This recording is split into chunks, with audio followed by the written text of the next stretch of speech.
recognize and respect the place of faith and spiritual nourishment in the lives of our citizens. We don't doubt that as a ministry we recognize the place, the critical role of faith and spiritual nourishment in the lives of our citizens. However, na huyo mtu alifanya hiyo crusade anisikize. However, na wale madaktari waliongea wanisikize. However, matters of health, mambo ya afya and life must remain firmly grounded in the ethics and science-based medicine. Wewe huwezi kuenda shule ya School of Medicine alafu unasimama kwa crusade na tumekupatia license as a medical practitioner, and any claims of miraculous healing, any claims of miraculous healing, and more so by licensed medical practitioners, must be supported by verifiable and scientifically proved.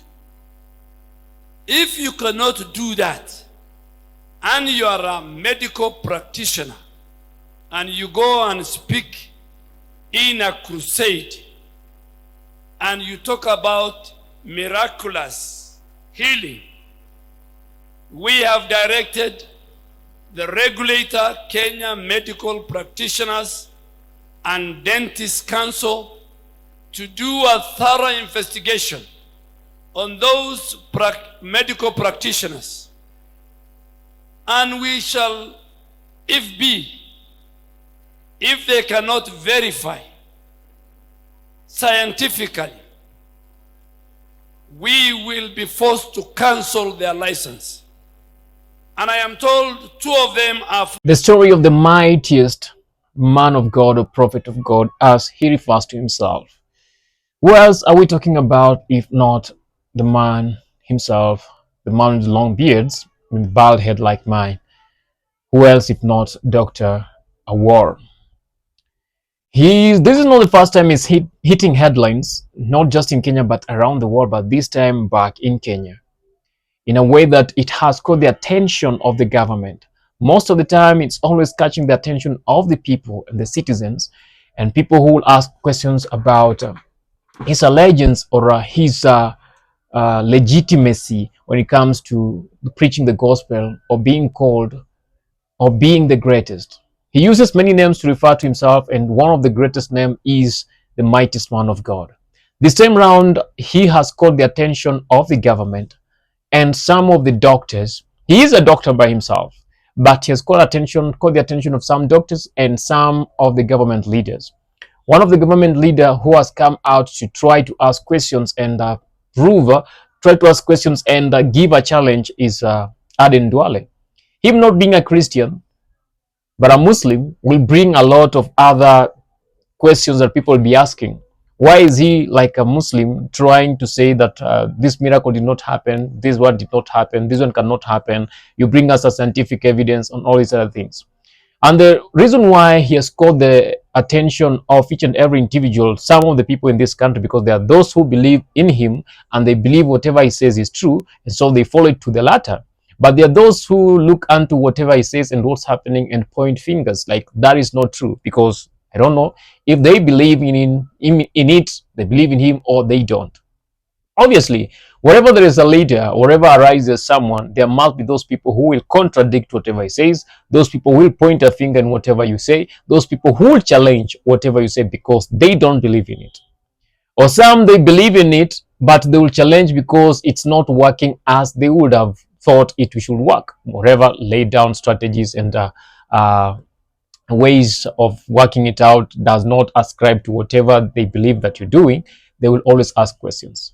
This time round, at a given moment, was it last year, I think he made an allegation that he has the golden key, and he is the way, replacing himself with Jesus. That caught the attention of very many people, even including me, and we talked about that.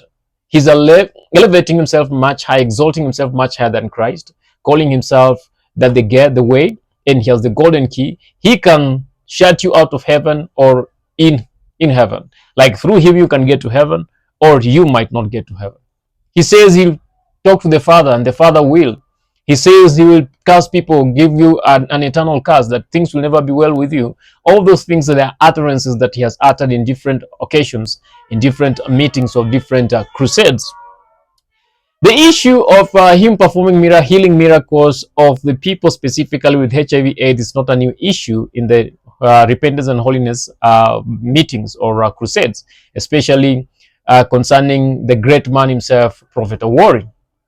It's not something new. It has always been there. People have claimed, or he has stood on platform and said that he heals people with HIV/AIDS and completely healed them, and they don't get medications. We heard of stories of that, some who believed in it, then they stopped taking their medication, then later it came back unto them that they need those medications. But because the mighty man of God said, they again stopped taking it, and some of them ended up dying. So this one has caught the attention of the people.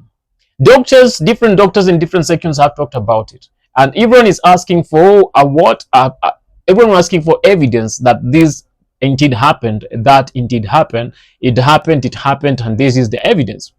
And most of the people are saying, if all are told you've healed someone who's HIV/AIDS, you would have taken the blood sample of these people before healing them. Do the test, the necessary test to prove that he's HIV positive. Not just with your doctors, but even the outside doctors who will prove, who are not aligned with your faith, to prove that they are HIV positive. Then pray for them. Then after that, let the doctors do an examination to these people, other tests to prove that they have been totally healed. This time around, Dr. Awuor, prophet, the mighty prophet of God, did not just claim those words by himself, but he brought a contingent of other people who are wearing lab coats with all those things in Yonatumianga. I'm forgetting the name of that thing over here, to prove that they are doctors. And he's asking them questions. And these people are proving that whatever the mighty man of God is saying is true. And it led to many people asking, like, that one can be simply stage managed. You can stage manage that. You can call people and tell them, do whatever I'm asking you. Buying a lab coat is not that expensive. Buying that scope is not that expensive. You can still get it in any pharmaceutical joint anywhere that is selling all those pharmaceutical equipments. You can get that. That is not the thing. The thing is, who are these specific people that have been totally healed from HIV/AIDS? Have their families come out to claim the same, that they were HIV positive, but now they are healed? They are no longer HIV positive. We are yet to see those families coming in to claim the healing, or to testify of the healings of their brothers and sisters, their mothers, their fathers, their daughters, and their sons. We are yet to see that. Maybe that will come soon. Those people who are healed in those crusades will come and tell, ask my mother, ask my father, ask my kins, because they knew I was, but now I am not. The thing is, miracles are there. Miracles do happen. God is still performing miracles even now. Miracles are there, miracles happen. God is still performing miracles up to now. So we cannot say that the miracles did not happen. Miracles do happen each and every day, and God performs miracles even up to now. Miracles still do what? Still happen. But did they really happen as expected or as explained on this other end? Did that miracle happen? Or it's just something that people are claiming? One thing that we also need to understand is, for me to be known that I'm powerful, I have to claim some extraordinary things that I have performed or I have worked out for people to believe in me. And for this, I need some evidence. I need people who will accept and say, truly, this is it. I was and I am now. We've seen these several, not just with Pastor Awuor's ministry alone. Oh, I'm calling him pastor. Okay, not just with the mighty prophet of God alone, ministries alone, but we've seen it in other even upcoming ministries. Because if you claim that and people see that you're performing miracles, working miracles, you'll expect many, many people, you'll experience an overflow in your church or in your ministry, because all these people are coming to get whatever they want. We had such in Nigeria, we're still having them. We have such in Kenya, we're still having them. We can name all these names all around and tell of all these people, but for now, we are narrowing down to whatever we're having now. So, with all these things happening around, what is your take? Do you think those miracles did really happen? Do you think that those people are really healed? Or was something that we don't fully understand over here? Is it a game that they're playing with the people? Or is it a reality that the miracles truly did happen and those people are healed of HIV/AIDS? If yes, some people will ask this question. Why can't you go to the nearest hospital? Because you claim to be healing people. Go to the nearest hospital, pray for all those people who are in the hospital and heal them. Is that possible? Is that possible? Okay, it's a question that everyone will keep on asking, but one of these fine days we might have an answer to that, because we're still asking God to give us answers on the same. And if God gives us the answers on the same, we'll do what? We will give you. A few weeks before the crusade in Nakuru, hosted by the mighty prophet of God, Dr. Awuor, there was rumors that he had a knee problem and he had gone for a knee surgery somewhere. And people said, if he prays for people, for cripples to walk, why couldn't he pray for himself and heal his knee instead of going for a knee surgery? He doesn't need a knee surgery. He is a great, a powerful miracle worker, a man of God, the greatest that has ever lived since the world began. So he should be able to heal himself, to pray for himself and get healed, and not go to the hospital to get the treatment.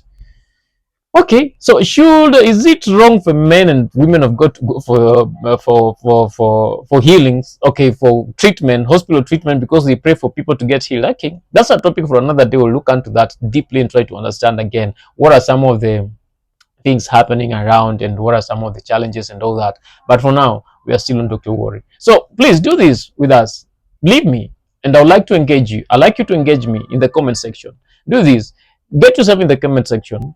And please leave us a comment. What do you think about this? What do you think about this? Is something right somewhere, something is wrong somewhere?